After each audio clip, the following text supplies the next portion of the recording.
Good morning, student. Today I am going to explain the lesson 8 of class 9th. Lesson name is motion of science. Motion means anything which are moving from one place to another or which change its position with respect to the other object which is in rest. एक वस्तु जो rest में है उसके मुकाबले अगर दूसरी वस्तु अपनी पोजीशन चेंज कर रही है तो हम क्या कहेंगे, वो वस्तु मोशन में है। अगर हम मोशन देखें तो जैसे बर्ड्स फ्लाई, फिश स्विम, ये सब किस चीज़ को दिखा रहे हैं? मोशन को दिखा रहे हैं। Molecule, atoms move, planet, stars, Galaxy, ये सब मोशन में हैं। लेकिन कुछ चीज़ें हमें दिखाई देती हैं मूव करती और कुछ नहीं दिखाई देती, जैसे हवा। मोशन ऑफ एयर हम केवल महसूस कर सकते हैं by the movement of dust, by the shaking of leaves, branches of trees, movement of leaves. इनको देखकर हमें लगता है कि हवा चल रही है। सनराइज, सनसेट और मौसम जो सीजन चेंज होते हैं ये due to motion of earth, movement of earth के कारण होता है, लेकिन हम उसे महसूस नहीं कर सकते क्योंकि हम भी अर्थ के साथ साथ घूम रहे हैं।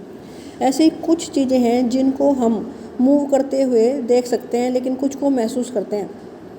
इसके अलावा अगर एक पैसेंजर जो एक मूविंग बस में है उसके लिए रोड साइड पे जो ट्री लगे हुए हैं वो मूव करते हुए उसे दिखेंगे जैसे वो बैक साइड में मूव कर रहे हैं। तो डिफरेंट तरह के मोशन हमें दिखाई देते हैं। और कोई बाहर जो खड़ा है उसे वो बस तो मोशन में दिखेगी, जो बाहर बस जा रही है वो मोशन में लगेगी, और जो रोड साइड पे जो ट्री खड़ा है वो उसके लिए स्टेशनरी पोजीशन पर रहेगा क्योंकि वो वहाँ बाहर खड़ा है। इसी तरह एक जो पैसेंजर उस बस में बैठा है उसके लिए दूसरा पैसेंजर रेस्ट में है, उसे वो मूव करता हुआ नहीं दिखाई देगा। तो डिफरेंट तरह के मोशन हमें दिखाई देते हैं, डिफरेंट तरह के मोशन होते हैं।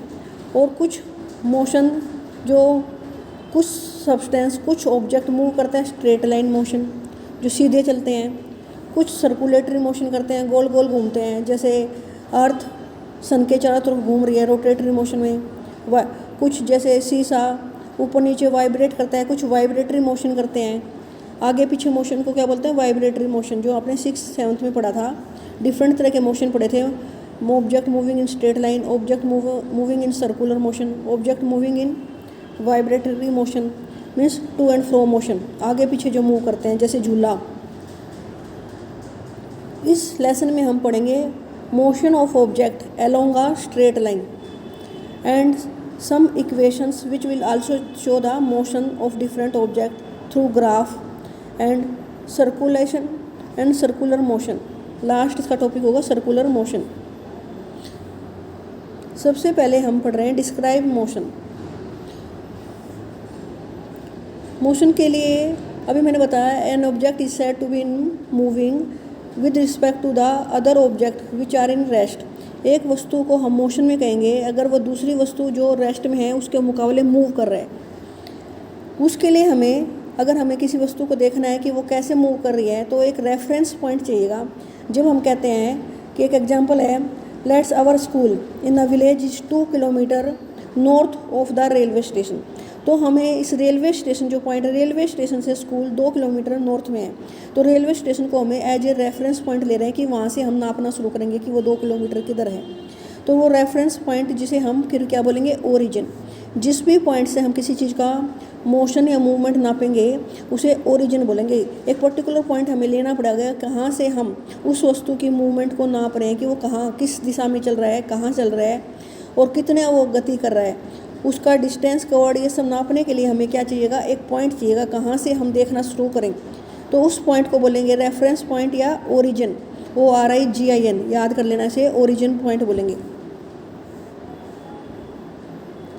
Motion along a straight line. अब एक एग्जांपल है, if an object move along a straight line let it start from the origin point O। अब इसमें दिखा रखा है कि एक ऑब्जेक्ट है उसने मूव करना शुरू किया O पॉइंट से। O ये दिखाया है, O से इधर मूव कर रहा है वो O to A। कितना दिया हुआ है? O to A 60 किलोमीटर दिया हुआ है।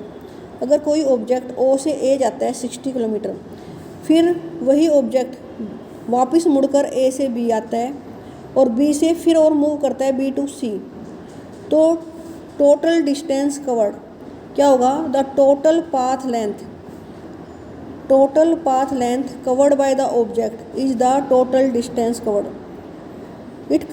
The distance contain only the numeric value, only the magnitude.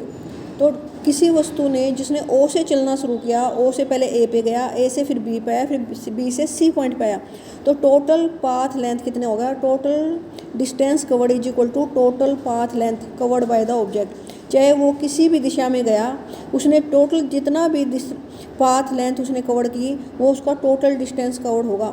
अगर हम इस ऑब्जेक्ट की तरह से सोचें तो पहले वो ओ से ए पे गया, तो ओ से ए कितना था? 60 किलोमीटर। फिर ए से बी पे गया, ए से बी कितना है? 25। और फिर वो बी से सी पे गया, वो कितना है? 10 किलोमीटर। अगर हम इनको ऐड करें तो कितना हो गया? 95 किलोमीटर। तो टोटल 95 किलोमीटर मूव की उसने। ऑब्जेक्ट ने टोटल डिस्टेंस कितना कवर किया? 95। ओ से ए गया 60 किलोमीटर, फिर ए से बी पे गया 25 किलोमीटर, फिर बी से सी पे गया 10 किलोमीटर। टोटल हो गया 95 किलोमीटर उसने डिस्टेंस कवर्ड किया।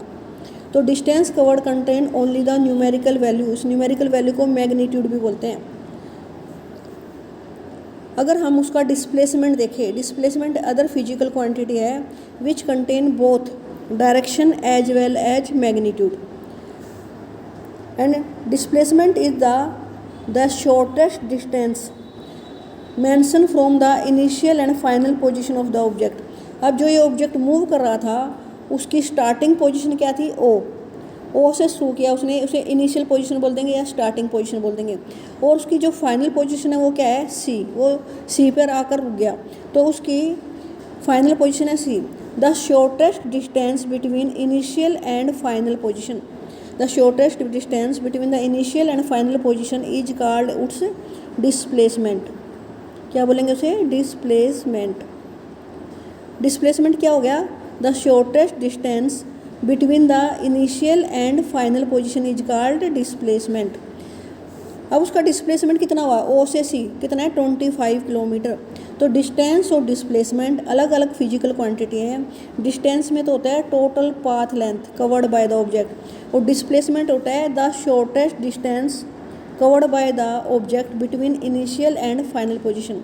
इनिशियल और फाइनल पोजीशन के बीच में जितना डिस्टेंस होगा वो डिस्प्लेसमेंट होगा।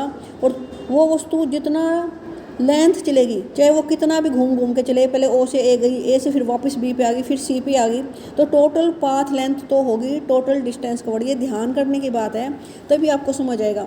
तो इसमें वस्तु ने डिफरेंट तरह के डायरेक्शन और डिस्प्लेसमेंट करे हैं। अगर हम इसको इसी एग्जांपल को फिर से देखें, तो अगर वो ऑब्जेक्ट ओ से ए गया और ए से वापस ओ पे आ जाए, ओ पोजीशन से शुरू हुआ, ए पे गया और ए से वापस ओ पे आ गया, तो टोटल डिस्टेंस कवर्ड कितना हो गया? पहले 60 वो गया, 60 वापस आ गया, टोटल डिस्टेंस कितना हो गया? 120 किलोमीटर। 60 जाने में लगे और 60 वापस, तो 120 किलोमीटर। और टोटल डिस्प्लेसमेंट देखें, उसकी इनिशियल और फाइनल पोजीशन ओ ही है। ओ से शुरू किया, यहाँ से शुरू किया और ओ पे ही वापस आ गया। इनिशियल और फाइनल पोजीशन एक हो गई, तो उसका डिस्प्लेसमेंट कितना हो गया? 0 किलोमीटर, क्योंकि इनिशियल और फाइनल पोजीशन दोनों एक हो गई। अब इसके अलावा एक एग्जांपल और देखते हैं। अगर वो ऑब्जेक्ट ओ से ए गया, ओ से ए जो कितना है? 60 किलोमीटर। अगर ओ से ए हम देखें तो डिस्टेंस कवर 60 किलोमीटर है, तो डिस्प्लेसमेंट भी 60 किलोमीटर है, क्योंकि इनिशियल और फाइनल पोजीशन अलग अलग है। अगर वो ए से फिर वापस बी पे आ जाता है, तो अब उसका यहाँ देखो ओ से बी डिस्प्लेसमेंट कितना है? 0 से 30 किलोमीटर। इसकी इनिशियल पोजीशन 0 पे है और फाइनल पोजीशन 35 पे है, तो ओ से बी डिस्प्लेसमेंट हो गया 35 किलोमीटर। लेकिन डिस्टेंस कैसे नापेंगे? डिस्टेंस कवर के लिए पहले हमें ओ से ए जाना पड़ेगा। ओ से ए है 60 किलोमीटर। फिर ए से वापस बी पे आएंगे, तो ए से बी देखना पड़ेगा कितना किलोमीटर है। ये है 25 किलोमीटर। आप इसे देख सकते हो कैसे नापेंगे? 5, 10, 15, 20, 25। तो 60 में 25 ऐड किए तो कितना हो गया? 85 किलोमीटर। तो उसका डिस्टेंस कवर तो 85 किलोमीटर है। ओ से बी आते हैं, जब ओ से बी के बारे में बात कर रही हूँ मैं। और डिस्प्लेसमेंट ओ से बी कितना हो गया 35 किलोमीटर। इस तरह से डिस्टेंस और डिस्प्लेसमेंट में फ़र्क है। डिस्टेंस तो टोटल पाथ कवर्ड होता है और displacement shortest distance between initial and final position होता है। Distance contain only magnitude, displacement contain both magnitude as well as direction. इसीलिए डिस्टेंस को स्केलर क्वांटिटी बोलते हैं और डिस्प्लेसमेंट को वेक्टर क्वांटिटी बोलते हैं। वेक्टर मीन्स जिसमें डायरेक्शन भी हो। आज स्टूडेंट हमने इतना ही पढ़ा है, आप इतना अच्छी तरह से रीड कर लेना ये 2 पेज।